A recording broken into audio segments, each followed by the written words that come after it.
Hello, and welcome to our training on incorporating trauma-informed care into the CARE Act. This is part of a training series for behavioral health agencies and other implementation teams on incorporating trauma-informed care. The first session, we talked about what is trauma-informed care, what does that look like? In this session, we're going to focus on what it looks like as we integrate trauma-informed care into the care process. So I want to highlight our speakers today. We are pleased to join by Dr. Hill and Dr. Rose, both with Health Management Associates. Dr. Hill is a nurse practitioner with more than 15 years of experience, specializing in adverse childhood experiences and trauma-informed care. Dr. Deborah Rose is a psychologist with a history of designing and scaling initiatives in behavioral health services. She's done work with social service agencies, behavioral health centers, care coordination, supported housing, and services for unhoused populations. So let's take a look at what we will be covering today. Like I said, we're really going to be focusing on how to integrate trauma-informed care into the care process, looking at considerations for the care process, how to approach outreach and engagement, and developing of care agreements, care plans, and psychiatric advance directives. Some learning objectives for today's session. Our goal is that by the end of this session, participants will have an increased ability to describe the points in the care process that might be traumatic or triggering for care respondents, and then list at least 3 potential actions that could reduce these triggers, and consider how you can incorporate a trauma-informed approach into how you are approaching care. So with that introduction, I'd love to turn the time over to Dr. Hill to remind us about trauma-informed care as we look at how to incorporate that into the care process. Dr. Hill? Thank you so much, Patricia. You know, we've talked a lot about trauma-informed care, and we've talked a lot about how organizations and experiences either inadvertently or advertently can cause trauma. And so when we think about why it's important to have a lens of trauma-informed care when we deal with our care respondents, just think about the entire process of actually going to an organization, of going perhaps to a care court and talking about your situation, walking into the building. All of these things can really bring up all kinds of feelings in individuals. So how we prepare our care respondents, how we prepare ourselves using and remembering those pillars of trauma-informed care, of trust, transparency, collaboration, honesty, being truthful about what we're doing, and preparing to the best of our ability the individual for the care process and what to expect, helping individuals to step and walk into their own agency. So we're going to be talking about this over our time together, and I'm going to pass it over to my colleague, Dr. Rose. So as we like to do in many of these webinars is we start with a story of an individual. These aren't real people. They may look very familiar to people that you've worked with. They certainly look very familiar to individuals that I've engaged with over the course of my career, both within behavioral health services and also with outpatient commitment laws. So we'd like to talk about Angela, our made-up fictional character, and we'll talk about Angela as we go through this discussion to kind of highlight how Angela may be experiencing the CARE Act process and how we can consider trauma-informed care throughout that process for her. Angela is a 46-year-old female born and raised in another country. She speaks Spanish as her primary language, although she's fluent in English. Angela had been married, has 2 children, older children who both live with extended family at this point. She doesn't have much of a relationship with them, and one of her goals is certainly to get back in touch with them. Angela has had some significant adversity in her life. She was raised in a home where she experienced domestic violence and witnessed domestic violence. Frequently, her father was absent. She's also experienced some trauma in her adult life, both through personal relationships where she has been victimized and assaulted, and also through experience that she has had while living on the street, and the untoward events that she's been exposed to and has lived through. Angela was diagnosed with schizoaffective disorder, and she's had periods in her life where her symptoms have been exacerbated by her living arrangements and by her lack of adherence to medication. Right now, she's not doing so well. She's currently hearing voices that other people don't have. She's got some significant medical conditions which are not being treated. And more recently, she's lost her housing and she is currently staying in a homeless shelter. In the last few months, she has had a 50-50 hold at a time in her life where she really needed some additional supports to live, to return to living more independently. Angela has lots of strengths that she brings to us. She's connected to a longtime family friend named Connie. Despite the challenges, she's managed to keep in touch with Connie over the years. She's very connected to her church and to her faith and to her spirituality. And so Angela gives us a robust picture of maybe what we might see working with somebody who's involved in the CARE Act process. In this scenario, Angela's long-term family friend Connie has filed a petition with the court, and at this point she's been found eligible for CARE Act proceedings. Karen, I'm wondering if there's anything else that we might want to share about Angela. You know what? I think that you gave us a really nice, rounded, comprehensive picture of Connie, and I appreciate you bringing in her strengths, because that's really our levers for change and hope are what she's bringing to the table, and she's got a lot of strengths. So thank you for that. Thank you. So let's keep Angela in mind as we go through opportunities to embrace trauma-informed care through the CARE Act processes. Okay, so as we look at this slide, and I want to thank the LA County for sharing this image with us that they've created. This shows us a number of steps throughout the care proceedings. And all of these are opportunities that we can think about how to utilize trauma-informed care for Angela. On the left side of the screen, we have the care process initiation and engagement. How are we outreaching and connecting to Angela? How are we explaining what's going on? How are we making contact with her? How are we considering her triggers, what matters to her, her voice? In the middle of the slide, there are a number of court appearances, hearings that are identified. And as we think about those, how are we looking at the proceedings using a trauma-informed lens to support Angela through those proceedings? And then to the right of the slide, when we look at what's the delivery package that's put together, what kind of services are we identifying and securing for Angela to thrive successfully and independently in the community, we think about the trauma-informed lens and its application of what matters to her. What is her preferences, her wishes for those services? What are her priorities? What are her goals? And how can we support all of those things in that care agreement or care plan that's being developed? Why don't we take a look at the next slide? And here, again, the initial part is the outreach and in the engagement during the process. I think it's really important that when we consider our initial contact, our early contact with the member who is being identified, that we recognize multiple opportunities for triggers for individuals. And these just aren't folks who experience adverse reactions in their or adverse events in their childhood or in their adult life. These are individuals who, by the very nature of living with a significant mental illness, the stigma that's associated with it, the loss of relationships that accompany it, are experiencing very real current trauma. So we think about the different ways that people can be affected through our engagement.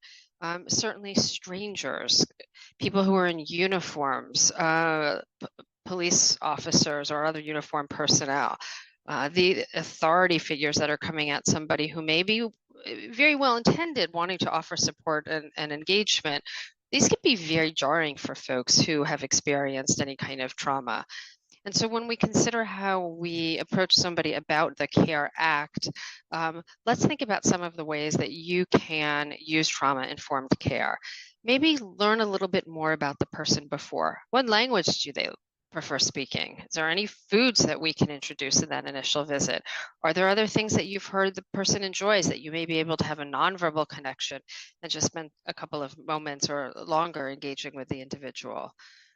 Certainly thinking about how can you offer services at the beginning and explain the care process to help somebody feel more informed and empowered about their involvement. Last, this is really an opportunity to think about the approaches, and we've talked about these in earlier presentations, utilizing motivational interviewing to learn about the person, ask open-ended questions, listen, withhold judgment, and really validate the person's unique experience so that we are protective in a way to not re-traumatize the individual in this proceeding. Karen, I wonder if there's other thoughts that you have about how we might apply trauma-informed care. Thank you, Deborah. I do have some thoughts about the care process and about the outreach and engagement process. If we use a trauma-informed lens, that's really the equivalent of centering Angela and her needs. And so when we think about those pillars, trust and honesty, all of those things, they've been broken. And so you have to remember that it may take more than one outreach. It may take more than one engagement. We could pretty much be assured of the fact that other people have approached Angela and promised all kinds of things. They may have promised things not being honest, and she ended up being held against her will 5150. So those are all things that could make her very, very wary of wanting to engage with somebody that she doesn't know. One of the things you might want to think about doing is, could we engage her volunteer supporter to come with us? Could we talk with the volunteer supporter and have her go with us to let Angela know that we're okay? There's lots of ways to think about this. It's really consistency, honesty, being present and continuing to come back, and really letting her know that you are going to do the best that you can do for her. Making sure you don't overpromise in your outreach engagement, that you're going to absolutely change her life. You're going to help her through the process, and you're going to support her with helping her to make the best decisions that she can for herself. And back to you, Deborah. Thank you, Karen. I really appreciate those ideas. And the idea of a volunteer supporter involving people who may just naturally be a support to people like Angela, a friend, a family member, a peer, somebody who they identify as a source of strength for them, I think really does make sense to bring in as soon as possible. Let's continue to move forward a little through trauma-informed care as we consider the court hearings and the court process. Again, on the left side of the screen, we're just identifying a couple of junctures where the individual may be involved in a courtroom or in a court proceeding. And the highlight here is that courtrooms are triggering for most of us. Most of us walking into a courtroom would feel appropriately anxious, overwhelmed. It can be very stressful and intimidating in the best of circumstances. So I think it's really important that we recognize that even though this isn't a criminal court, it feels punitive to a lot of people, especially those who have experienced any kind of trauma in their life. And so a couple of opportunities, I think, in this juncture is to help explain the court process, put it into writing, share pictures. Please do it in a language that the person feels most comfortable speaking or reading. Involve them in the different options, walk them through a courtroom, ask questions about their experience, be partners, ask who they would like to join them through this process, whether it's a supporter, voluntary supporter, a family, or a friend. We talk about the black robe effect, the impact that the judge has on proceedings, and it's been pretty well established through multiple specialty courts that an order from the judge, the impact of the person in the robe, often leads towards more adherence to medications, to treatment that are ordered by the judge. And so the impact of that black robe is known. And so with that in mind, helping the individual to understand what their role is in the court, who the judge is, what they might experience. And I do think that there's an opportunity here for behavioral health departments in particular, that as you are partnering with your courts, to look at the opportunity to create venues that are more friendly, less adversarial. Again, the legislature talks about, unless it is a contested issue, we don't have to be in a formal courtroom.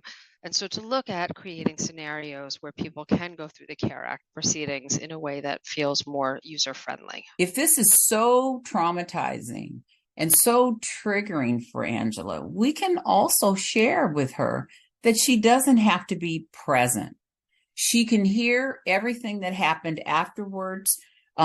She could have a representative go for her, go to court, and to, as long as her wishes are made known. If it's going to be something that really kind of sets her off, it might be better for her to sit this one out and perhaps go to another one. So that's often, or can be, a strategy as well.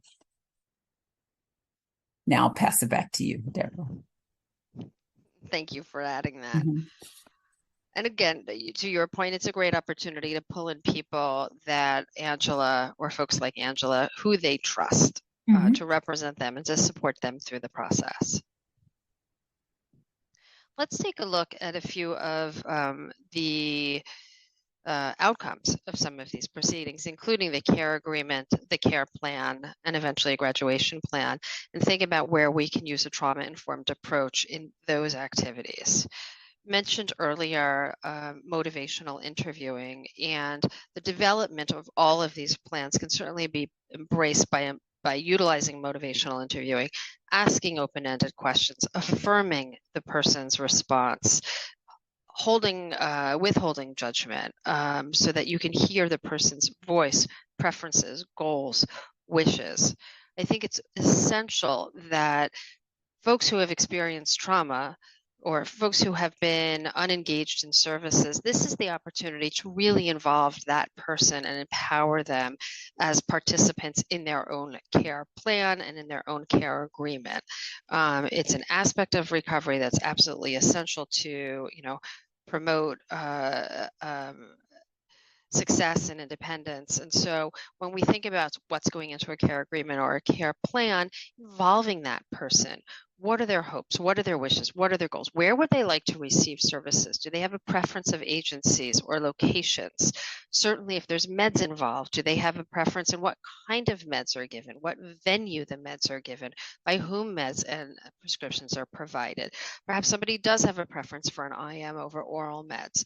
Lots of opportunities here to think about how you can support the individual in sharing his or her own voice, certainly choosing a voluntary supporter to be identified on the care agreement or the care plan, a way of really considering the trauma-informed approach in this planning. Another way is to think about the supported decision-making approach, and this is very much in line with what we're talking about is supportive decision making. We do have a couple of other presentations about that if you do want to look at another point.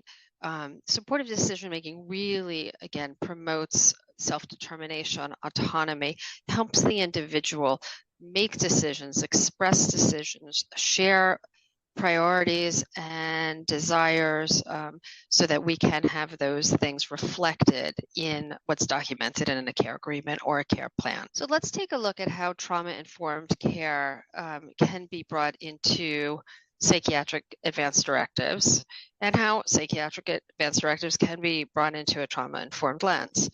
Psychiatric advance directions are a legal document that details and articulates specific instructions, preferences, wishes, decisions about an individual's treatment and care. It's generally created at a time where that person has the ability to make informed decisions, where, as I just mentioned earlier, an example, what type of medication he or she would prefer, who in the individual's life they would like to be involved. If there's a need for a hospitalization or an intervention, what are the preferences? What are the goals? Where might somebody want to receive services? Lots of other things that could be used in that as well. If somebody has pets or other relationships that are of value to them, how are those relationships and managed? So this is a form that is really an opportunity to ensure that the individual's voice is heard, that they are empowered, that there's autonomous decision making, and that the individual's preferences are recognized at a time where maybe somebody isn't able to give informed consent or express their desire. Psychiatric advance directives are a great tool to keep in the arsenal for when you're working with somebody who is experiencing a crisis. And we certainly encourage that these are introduced to your clients or to the individuals that you're serving and reintroduced. These are documents that can be created early in the care proceedings. They should certainly be revisited, reconfirmed, and they can be a living document that evolves as the individual does. You know, Deborah, I want to add one thing, a couple things on. You did a wonderful job on care agreements and plans and the psychiatric advance directive. All of these things may require that we have conversations about how the CARE Act process is different than any other interaction Angela has had with prior. So how it's different, that it's more compassionate, that we're taking her needs and considerations into view, that what she thinks matters. And so sometimes this is going to be elicit her stress response because she's going to remember past experiences. She's had agreements before. The whole the term of care plan is not new to her. It's part of our job to explain to her how this is different, how the psychiatric advance directive is different, how the care agreement that she makes through the CARE Act and in the care court is different. That judge is a different individual. So prepare yourself as you listen to this to remember that you're going to have to reinforce that this is different than her experience in the past, so that she'll be willing, or whoever you're working with will be willing to try something new and to trust the process. And as Deborah has said so many times before, and I think it's really, really important, having trusted individuals around who can support what you're saying while you're building your trust relationship with Angela is going to be crucial in the process. So that's really what I wanted to say before we moved on to the next slide. Thank you. Great addition. Thank you very much. Let's move on to the next slide and take a look, as we always do, on ideas in action. What are some things that you can do? What are some things that we can do in the immediate to incorporate material that we're talking about and learning? And in this case, how can we incorporate trauma-informed approaches into the care processes, the CARE Act, the care agreement for people like Angela? And so, Karen, I'm wondering if we would like to take a moment together and think about some of the things that might be triggering for Angela and how we can apply some of these principles. Yeah, I was just thinking, let's remember that Angela has had that a legal process, and she was evicted from her home. So this whole thing about court may think, oh my God, I went through that. That was so awful. As I said before, it's important to share with her that this is different. This is a different kind of court proceeding. It may be held in a different venue. It may be held someplace different, maybe even taking her there so that she feels comfortable with seeing the place and how it's going to feel different.